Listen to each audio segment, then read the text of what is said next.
உப்மா போடுவாங்க 5 நாளைக்கு உப்மா. அது ஒரு உப்மா கம்பெனி.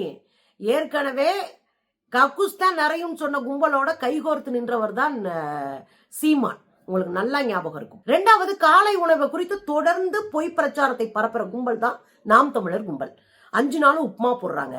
அவங்க 5 நாளும் வெரைட்டியா சாப்பாடு போடுறாங்க. உப்மா போடுறாங்க ஒரு நாள், கோதுமை உப்மா ஒரு நாள் போடுறாங்க, உப்மாவிலே காய்கறிகள்லாம் போட்டு ஒரு நாள் போடுறாங்க, அப்புறம் சோயா பீன்ஸ் போட்ட உணவு, அரிசி உணவு அது தனியா ஒரு நாள் போடுறாங்க, இன்னொரு நாள் கேசரி இது மாதிரியான விஷயங்கள்லாம் போடுறாங்க. வேற வேற வேற வேற உணவு, பொங்கல் போடுறாங்க, நெய் பொங்கல் போடுறாங்க. இப்படி வேற வேற மாத்தி மாத்தி போட்டுக்கிட்டே இருக்கிறாங்கன்னு வச்சுக்கோங்களேன்.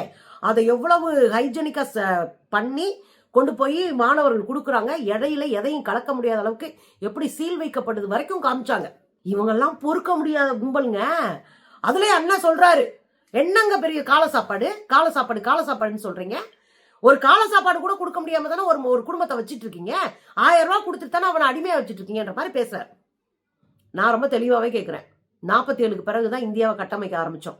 47க்கு முன்னாடி தேனாரும் பாலாரும் ஓடல. வெறும் 20 வருஷத்துக்கு முன்னாடி கூட நம் ஆட்கள்ல பெரும்பான்மையினர் படிக்காம தான் இருந்தாங்க. இப்பதான் படிப்படியா படிக்க ஆரம்பிச்சிட்டாங்க. நம்ம கல்வி அறிவற்றவர்களாக இருந்தோம், நம்ம வேலை வாய்ப்பற்றவர்களா இருந்தோம், நம்ம சமூக அந்தஸ்தற்றவர்களா இருந்தோம், சமூகம் மதிக்காத ஒரு இடத்துல நம்ம தள்ளப்பட்டு இருந்தோம். அப்படி இருந்த நம்ம தான் இன்னைக்கு அடிச்சு படிச்சு மேல வந்திருக்கோம். சரிங்களா?